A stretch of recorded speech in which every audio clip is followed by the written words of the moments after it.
my vantage point of where I am that you can hear me appropriately. So if you can just go ahead and hit up our chat line with a thumbs up or a yes, we can hear you clearly, and we'll move forward.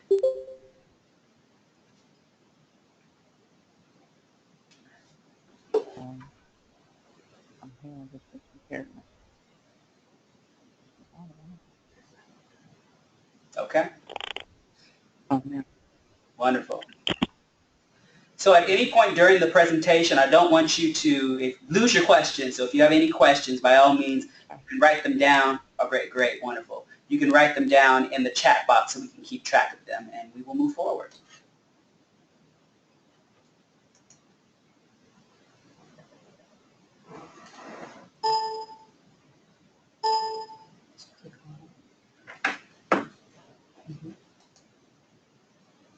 Okay.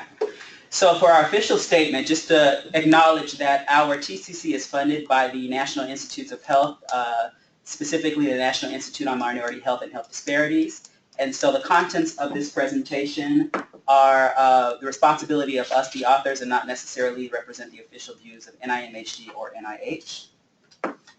So what we're going to discuss today for the presentation portion of our webinar, we're going to talk a bit about the TCC, provide an overview of our pilot project program, discuss the Shark Tank by way of eligibility, our concept paper submission. We'll talk a bit about the competition that will be held at the TCC Summit on May 4th, and then what happens after the competition. And then we'd like to end with a question and answer period, and just to kind of give you some tips, nuggets of wisdom when it comes to writing a competitive concept paper. So about our TCC. So the problem or the issue that really drives all of the work in our TCC is, despite our efforts to eliminate health disparities, a lot of money, a lot of effort and attention has gone over the last few decades into understanding health disparities and being able to address them. We still find that we're grappling with some persistent health disparities. Oftentimes we think of health disparities through the lens of racial and ethnic differences. However, some of our research and the research of our colleagues have suggested that we see health disparities across a number of different socio-demographic categories, such as race. There are age disparities, there are gender disparities when it comes to sexual orientation or identity, as well as geographic location and socioeconomic status. So when we talk about health disparities, we're really thinking from a broad perspective. Just to pinpoint one particular health disparity that has been persistent over the last few decades pertains to infant mortality amongst African American babies. We still see that infant mortality rates among African Americans are twice the rate as they are among white or Caucasian populations. The question we're asking is, why do we see those disparities, and why are our efforts that we're employing not working to reduce those disparities? So there are a number of different levers that can be pulled to kind of solve this disparities question. Our TCC is focused on the potential for policy change and how that relates to achieving or advancing health equity, which we believe will be a key to seeing the elimination or the reduction of health disparities. So it all kind of connects in that continuum. So in our opinion, policy change is essential to achieving health equity. And when we talk about health equity, that's really become a ubiquitous term over the past, I would say, 3 or 4 years. We want to make sure that we are making a distinction between what we consider health equity and what many have termed equality. Equity is not equality. So this graphic here kind of demonstrates what we mean by the action that goes into creating equitable conditions versus equal conditions. So if you look at the picture on the right, you see that the boxes that have been provided to the 3 individuals trying to reach the tree are at different sizes. This suggests that not everybody starts from the same point. For a number of different reasons, whether it be, cultural differences, whether it be, your nativity, whether you were born in the United States or not, or different resources that you have, educational resources, financial resources. Those things in and of itself may be the barriers that get you towards achieving your maximum health. So if we're going to be operating from equity, we have to really identify what those inequities are, address them, and that will get us to the equitable access that we're looking for. So in the words of Dr. David Satcher, who is our founder, every person deserves the opportunity to reach his or her maximum health potential. Another great quotable definition of health equity would be giving people what they need, when they need it, in the amount that they need it to maximize their health potential. So, if we're talking about looking at policy towards achieving health equity, we have to be mindful of some of the policy dilemmas that we often see. Some of those dilemmas are there may not be a policy that exists that addresses a particular health disparity. Another dilemma that often comes up is that the policies may not be effectively implemented, meaning that they're well-intentioned in written form, but when it comes to the implementation, there are implementation barriers or challenges. And then the last most common dilemma that we see is that the policy is in place, but it yields unexpected or deleterious consequences, meaning that the policy has the intention of maybe having a population level impact. However, due to the nuance of the policy, there may be certain populations that are being left out or penalized. One example I can kind of draw from our TCC work would be our work around health information technology. So in 2009, the HITECH Act was enacted, which was really designed to move our country towards utilizing information technology when it comes to our health systems. One of the policy dilemmas that we see with the HITECH Act, which was, of course, very well regarded and very well vetted, are that populations that have access barriers to technology oftentimes cannot utilize the resources that are being put in place, and they cannot benefit equitably from the incentives that are in place with that law. So those are some of the policy dilemmas that we want to really unpackage and address through our work in the TCC. So our burning question, if you will, is what strategic approach is needed to inform policy towards the advancement of health equity and the elimination of health disparities. Another thing to bring to note, when we talk about policy, we are looking at the entire life cycle of policy, if you will, from the development of policy towards the adoption of policy, implementation of policy, and evaluation of policy. So all of those aspects of the policy cycle are things that are of note for our TCC. So a little background on the TCC. We are a 5-year cooperative agreement with the National Institutes on Minority Health and Health Disparities. We consider ourselves an institution without walls, meaning that we are the collection of a number of different investigators across Morehouse School of Medicine. And so we operate in a collective, collaborative fashion, so there's not one place or space where the TCC exists. Was founded by Dr. David Satcher, and our unifying theme is a comprehensive and meaningful approach to the development, advancement, and implementation of health policy that harnesses very important to addressing health equity, the power of collaboration to bolster innovation, cost reduction, and health equity. And our website is here if you have more information at morehousetcc.org. So our catchment area or our area-specific focus is the southeastern United States. We also have an ongoing relationship with the CDC Red Eye states. So this enables us to do work in a number of additional states that are Maryland, Minnesota, Missouri, Oregon, and Texas. So this is our general area of focus for our TCC. Our strategic approach. We employ what we call a health equity lens. So essentially what a health equity lens is, you're looking at any kind of policy, you're looking at any kind of practice, or any issue. And when you're employing a health equity lens, you're making sure, or you're trying to figure out if all populations, regardless of where they kind of stand on the spectrum of need, on the spectrum of resources, whether or not they can reap the maximum benefit from the resources, right, or from what's in front of them. The health equity lens suggests that the policies or the issues or the resources have to be specifically focused to ensure that they can reach maximum benefit across a number of different populations. And so that's what we employ. Thoughtful collaborations and collective impact. We understand that the whole health disparities, health equity adventure cannot, be housed in one particular institution within one particular group of stakeholders. We all have to think about how we successfully collaborate and sustain those collaborations. Very important to our TCC. The last part of our strategic approach is informing policy at multiple levels using evidence-based science. So the science is really what drives our policy recommendations and much of the interactions we have with other stakeholders. And when we say at multiple levels, we are suggesting that policy change is not only important upstream, meaning the population level policies, laws, and other types of regulations, it's also very important that we be mindful of policy at the local level or more downstream policy. So informing populations of what policies are and them having equitable access to the policy making or the policy changing activities or efforts. That's a part of downstream policy. Midstream policy change really looks at systems and making sure that those policies are in place or are operating in an equitable fashion. So really thinking holistically about informing policy. Informing policy and practice with evidence-based science. So how do you do that? Okay. So we basically have a three-step process that includes generating the knowledge through collaboration, through research or scientific endeavor. So again, having a systematic, methodologically rigorous process of answering a question and coming up with some kind of meaningful data or information. Next, you have translating that knowledge into meaningful information. This is very important if your intention is to impact policy.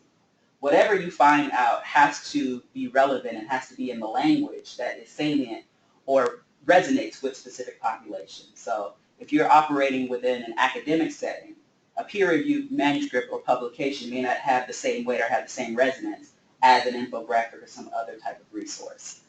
And the last part of this informing policy cycle, if you will, because it really is an iterative process, is dissemination. Effectively a dissemination or sharing the news, sharing the information across diverse audiences. So in terms of our anticipated policy impacts, I'm not going to spend too much time here, but just to kind of show you, this is where we anticipate the efforts of the TCCs can have an impact. So as we said, downstream individual group knowledge, behaviors, and capacities to facilitate policy change. Midstream, really looking at exploring and creating innovative approaches to address systemic and system delivery policy towards impact. And then more upstream community and population level policy impact. So within our TCC, our primary research focus areas are driven by our research projects. So we have 4 primary sub-projects that explore policy as it relates to quality parenting and child development, the integration of mental and behavioral health into primary care, health information technology to reduce health disparities, so really looking at the pervasive nature at a systems level of health information technology, and then also doing a deep dive into how health information technology is being leveraged to address health disparities in a health system. And then lastly, of course, if you're really looking at policy impact, you have to have the right leadership sitting at the table. So what are the needs of our health policy leaders or the next generation of our health policy leaders? And what is their impact when they go through training programs? We also are important, another part of policy change or stimulating dialogue or stimulating discourse is creating opportunities to have these diverse policy discussions. So we do that through some of our forums and outreach activities for our TCC. So roughly on a quarterly basis, we have some type of forum where our goal is to bring diverse stakeholders from community systems as well as academia and local or national policy experts to discuss or dig deep into policy issues. And then also our task is anywhere we go, and we find ourselves in a number of very interesting settings, making sure we have the policy conversation. Now I want to jump specifically into our pilot project program just to give you some context. So the goal of our pilot project program is really aligned with our overarching goals of TCC, is to examine and address health policy issues that are relevant to health equity and eliminating health disparities. But our pilot project program is really our incubator for innovation. Again, this is an opportunity for us to nurture and sustain additional partnerships and actually develop health policy research or health policy investigators that may not have that skill set. Or if you are well versed in health policy, this is an opportunity for us to learn from other experts in other areas. So who's eligible? The pilot project program is open to not only academic faculty, but also non-academic organizations, community-based organizations, health systems, schools, faith-based institutions, and the like. within our catchment area that we discussed earlier in the presentation. Some of our mechanisms, we have an implementation mechanism, we have a renewal mechanism, as well as a developmental seat award. So we're trying to determine at all stages of policy research how we can be impactful and how we can be supportive. And the last mechanism that we are introducing is our dissemination award, which is the basis for our Shark Tank this year. So extending the pipeline of health policy researchers. This slide is here just to kind of demonstrate the diversity of different policy issues or different policy research that we're nurturing under our TCC. It spans from LGBT health services delivery to kidney transplantation disparities. So again, whatever, we can demonstrate that there is a persistent disparity that has some type of societal cost. And then we're really looking at projects and investigators that are focused on that interim policy impact. If you have any more, if you want to know any more about our pilot project program, by all means, I encourage you to check out our website at morehouse.tcc.org. So some very important funding exclusions and prohibitions for our TCC, in particular our pilot project program. Very important to understand where we operate in the policy change spectrum. Our goal is to generate the science and disseminate the science. Our goal is not to lobby or advocate for specific laws and specific statutes. That's not what we're funded to do. So this includes grassroots lobbying, so direct lobbying by grantees, influencing certain federal contracting and financial transactions, or using federal funds to pay any person that will go on to attempt to influence any officer, employee, or agency of Congress or any other lawmaking body. That's kind of where we need to draw the line. Having said that, that's kind of where our scope is. Once we have generated and packaged and disseminated the information, other partners without this, outside of the scope of our funding are free to do those kind of activities. So that's kind of how we can be helpful in this whole entire policy change spectrum. So a little bit about Shark Tank. So the purpose of Shark Tank, this is just an innovative approach for us to find different individuals or different organizations to partner with on collaborative research activities. We found in our past experience, we tried a number of different mechanisms, and Shark Tank was born out of a belief that certain policy stakeholders may not be as well versed in some of the traditional forms of identifying fundable projects, the traditional RFA process. However, they're just as passionate and just as well connected to communities of interest. So we really have pushed ourselves to be creative in identifying them and providing them a platform to share their work. So who is eligible for Shark Tank? It follows very closely to the model for our pilot project program, academic and non-academic investigators. You must operate in states within our HHS Region 4, which is Alabama, Florida, Georgia, Kentucky, Mississippi, North Carolina, South Carolina, Tennessee, or be operating within one of the Red Eye member states, Maryland, Minnesota, Missouri, Oregon, or Texas. All applicants must be eligible to accept federal funds, and what that means is you must have what's considered a DUNS number, and that DUNS number must be cleared of any kind of, that must be in the green essentially. So make sure you're good with the feds, and then we'll be able to work with you. So all applicants must register to attend the Health Policy Research Summit. That is in addition to being a Shark Tank candidate. You have to register and be here in person to pitch and defend your dissemination plan. So who is not eligible? We are not accepting concept papers from our current pilot project grantees. There is already a dissemination mechanism in the work for you. Prospective pilot project grantees, essentially anybody that we've touched, anybody that's in the queue with an application under final review, that is going to be your connection to the pilot project program. TCC research project investigators may not serve as principal investigators for pilot project or dissemination projects for that matter. However, we do strongly encourage our researchers and investigators to be partners with other individuals and support their work. Entities unable to accept federal funds for whatever reasons, we're not allowed to we do not have the ability to work with you at this time.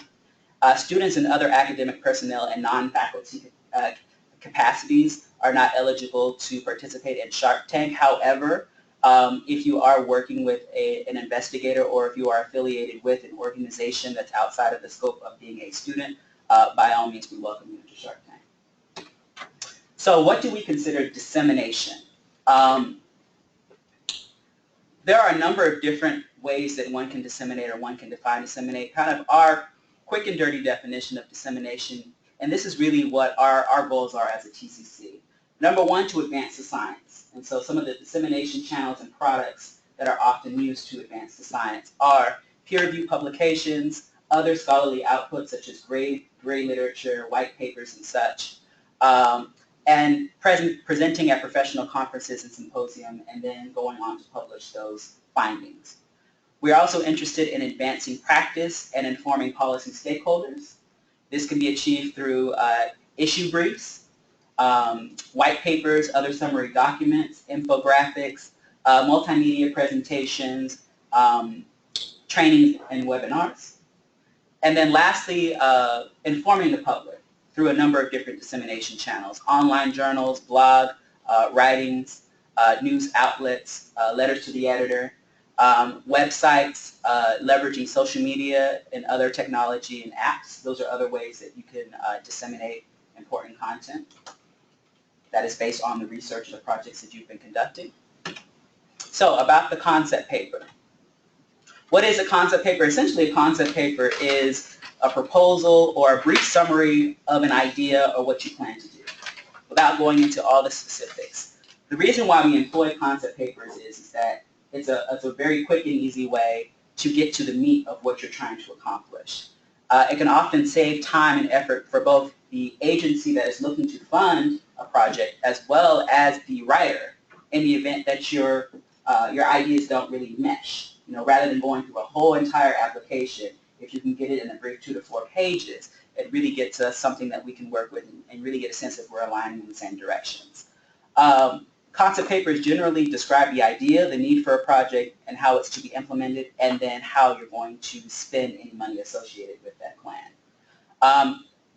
Above all, concept papers are intended to be clear and concise to best communicate the project idea. So not a lot of flowery verbiage, get straight to the point and really say what you're going to do and how you plan to do it. And concept papers are typically non-binding because they're pretty much generated at the start of the idea generation process, which means that your idea may change based on feedback that you receive from other partners or the wishes of a funding agency. So for our concept papers, what we're looking for in the concept paper is a description of a brief description of the project or the research that you conducted, that you're at a point to disseminate the information or findings, a brief summary of the relevant findings that you're looking to disseminate, and then what are your specific aims for dissemination? So what do you hope to accomplish, with this plan?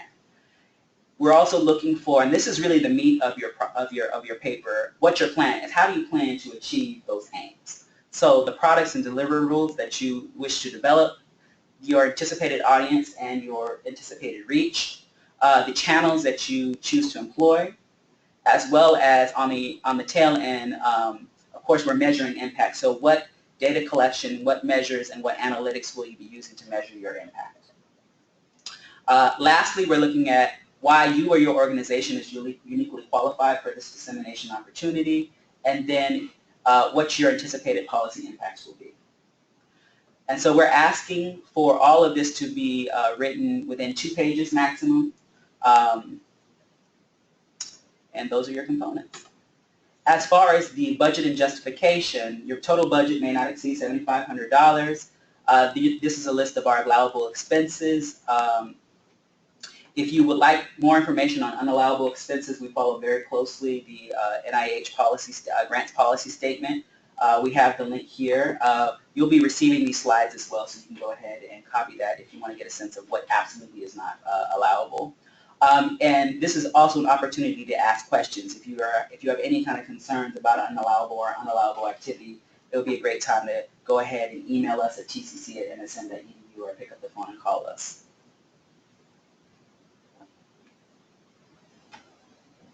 So submission details. Basically the submission will include your concept paper. You are allowed one appendix document.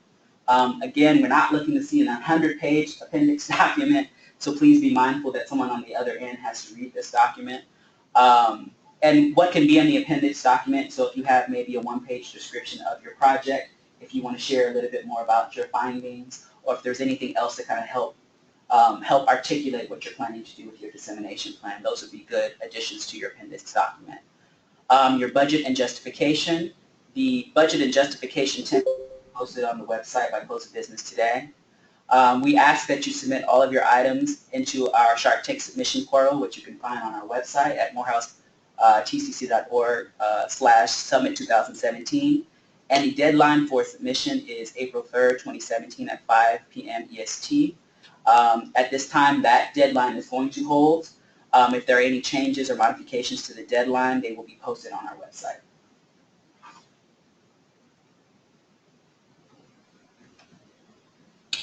So about the competition, from the concept papers of the submissions that we received, we will be selecting 4 candidates for our Shark Tank.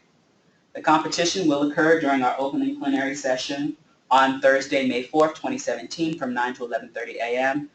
We strongly encourage anybody that submits a proposal or application or is selected to join us for the entire summit. It's going to be a great summit. There's a lot of great activities we have planned. Each candidate will deliver a 5-minute pitch describing their dissemination plan. Audio visuals are allowed, just let us know what you plan to use for your audio visuals. And following the 5-minute pitch, there will be a 10-minute back and forth question and answer with our Shark Tank judges and the audience. So if you've ever seen the Shark Tank show, you'll get a sense of some of the questions that are asked and some of the dialogue that goes back and forth. Our winners will be announced on the day of the summit during our closing session at 4:30.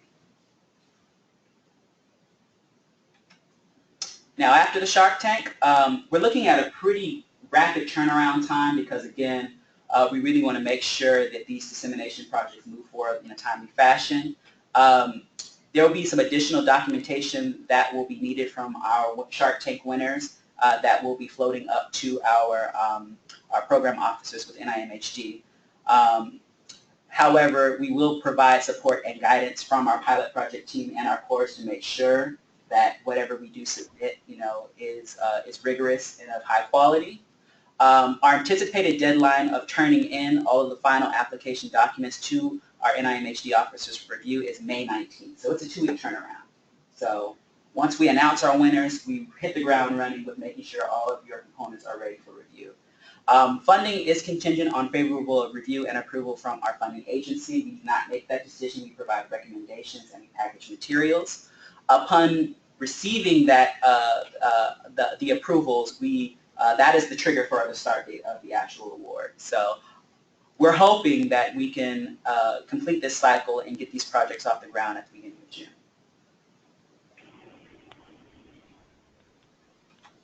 So some quick tips to writing a competitive concept paper. What we recommend, do not start from scratch, because again, within a couple of weeks trying to develop a dissemination plan might be an arduous process. The goal is you've already completed the work, and so you're really figuring out how to get this out to different policy stakeholders. So the outline for your project idea should already be developed to some extent. Assume in your writing that we are not the experts. So really avoid using industry jargon and those kind of things. Try to be as clear and concise as possible. Because we are grounded in research, citing peer-reviewed literature and respected data sources whenever possible is recommended, especially if you're looking at innovative dissemination techniques. If you can demonstrate that they've been effective and that information has been published, it would be great to provide that citation information. Ensure that your dissemination plan is positioned to inform health policy and practice. We're looking to go beyond suggesting policy implications. So you're being very deliberate on, I'm creating this product and I have a specific plan on how I can engage policy stakeholders to see some sort of impact. Ensure that your plan is feasible in terms of time and budget. This is something that we are very sensitive to. Do not overpromise. Many of our people that will be reviewing these are very well versed in doing this kind of work. So be realistic. We're really looking for you to be realistic. You want to make sure that your entire budget, including any kind of F&A, is at a maximum of $7,500. So you don't have a whole lot of money to work around with. So really be mindful in some of the decisions you make around budget. And focus your attention on describing your proposed dissemination plans. I know we specifically point out wanting to know about your research project and your relevant findings, but the meat of the paper is really on what you plan to do. So some pitfalls to avoid. You want to avoid vagueness or lacking evidence base. Making sure you clearly describe your plan and avoid excessive jargon. If you propose lobbying and direct advocacy activities that are prohibited by our funding agency, that's not going to put you in a good position for Shark Tank. Again, if you have any questions, please let us know.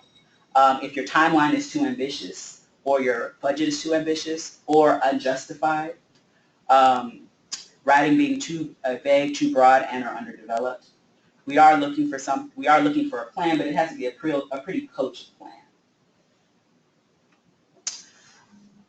Here's some contact information if you have any information about the Shark Tank mechanism or our pilot project program. A great first point of reference would be our website at morehouse.tcc.org. We'll also be doing a lot of social media. We'll have a lot of social media activity prior to the summit, during the summit, and after the summit. So please join us in the social media conversation. And these are our social media handles. And I'm going to make another plug to join us at the summit, which is going to be on Thursday, May 4th, 2017, here in Atlanta, Georgia, on the campus of Morehouse School of Medicine. And the theme of our summit is This is Health Equity, Leveraging Science to Advance Policy. And we please encourage you, implore you to register now if you plan to attend. At this point in time, I want to thank you so much for joining us for the webinar, and I will hand it back over to Dr. Ofedu for question and answer. Okay, so we're opening up the session now for any questions and answers. Questions, please, if you don't want to unmute yourself, go ahead and enter your question in the chat box that we have available. And I see that we have a couple of questions already here. So if I can get down to there, we'll see what's already there. Okay, so right now we're just going to check the chat box first. Okay. So I see here one question. Do you have examples of successful proposals to share? We do not have any examples of successful dissemination plan proposals because this is a brand new mechanism for us. However, what we do have are concept papers for our pilot project mechanism. So last year when we did our Shark Tank, we were asking for two-page concept papers for an entire research project or a pilot project. Go ahead and see if we can get clearance from some of our prior grantees to release that information, and if so, we will post whatever examples we can on our website. That's a good place to put it. What I will say is definitely take a look at our frequently asked questions document, which is on the website. There are a number of different examples of effective pitches and how to really generate a concept paper. So some of those links may be helpful to you as well. Okay, let's see if we have any more questions.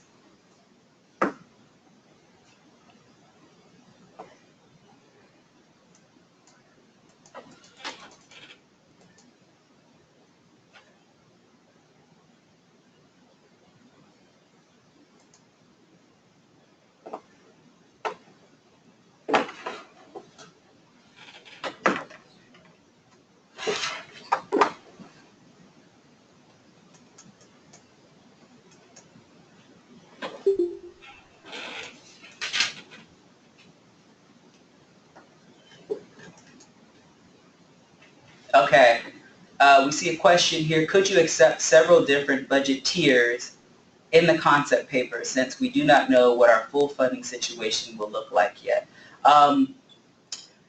What we can do is after we finish the webinar, we can maybe take a call or answer this via email. I'm trying to get clarity on what exactly you're asking us. Many of the projects that that we're working with or that we anticipate will be applying, your work may come from a number of different funding sources. We totally understand that. What we're really looking for our Shark Tank concept paper is for the dissemination plan that you're presenting to us. What are going to be the resources necessary to carry forward that dissemination plan? So we're really looking for that kind of specificity. How your pilot project or how your research was funded, we're not as concerned about that in terms of developing your budget. And if I don't have it quite right, we can definitely dig into that offline.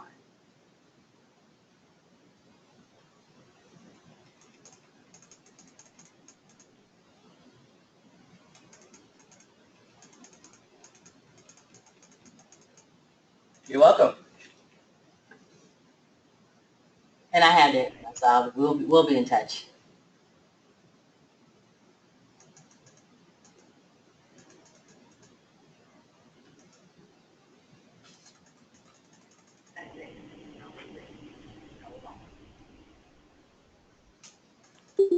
Any additional questions?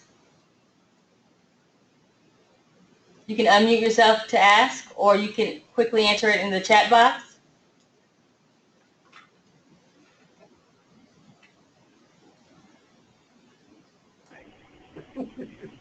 So the next question, are the concepts required to be confirmed to the Atlanta area?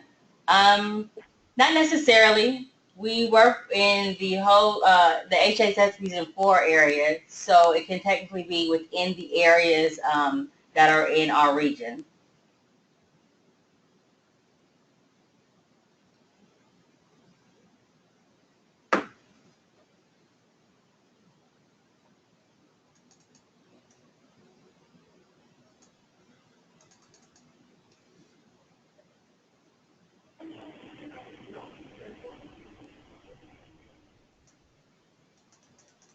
You're welcome.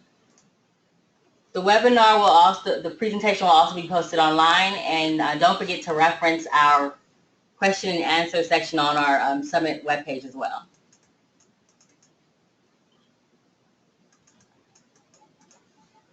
Any questions?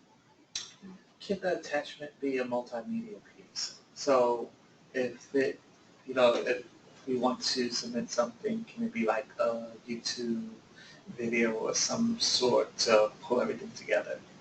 Yes, absolutely. Absolutely. Yeah. And I mean, it can be, maybe the cover page of the appendix could be the link to whatever those different media aspects are. That's absolutely fine. So we had a question in the room about the appendix document or additional supporting references for the concept paper, whether or not you could include multimedia such as YouTube links or YouTube videos. And the answer is absolutely yes. We do ask that you just make sure that you include the link to that multimedia. Just have it on the document and just make sure the link works so we can access it pretty easily.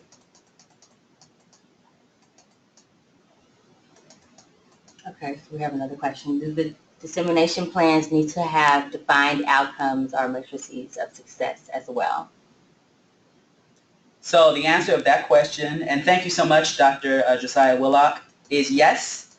We are looking for specificity when it comes to analytics as well as anticipated outcomes or metrics to measure those outcomes. So, for example, if you are planning on leveraging social media, we need to understand kind of what analytics do you plan to pull to kind of measure or document your intended impact or reach. And again, this is an area where, to the best of your ability, we're looking for you to demonstrate this in your concept paper. The amount of time between going from winning the Shark Tank to developing your full application for review, that might be an area that our team really helps shape for you. So we need to get a sense of how you're going to measure whatever it is that you're disseminating in the concept paper.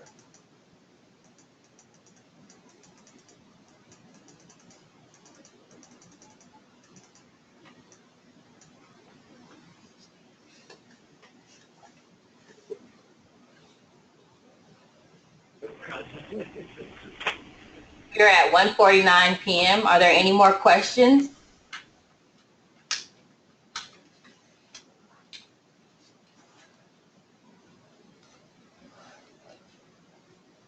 Okay, we're going to end our webinar. We thank you for your participation. Feel free to email or go to our website, morehousetcc.org, to answer any other additional questions you may have.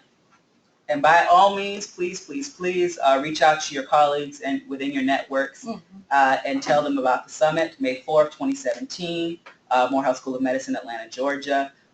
Also, just for your information, we have released a call for abstracts for oral and poster presentations. There will be a poster presentation competition at the summit for those that have their abstracts accepted. So all of the information, you'll find that on our summit webpage, which is directly linked to our main webpage at morehousetcc.org. A short tape thing. No, I was telling you about. Okay, well, thank you again, and have a great day. You too. Thank you.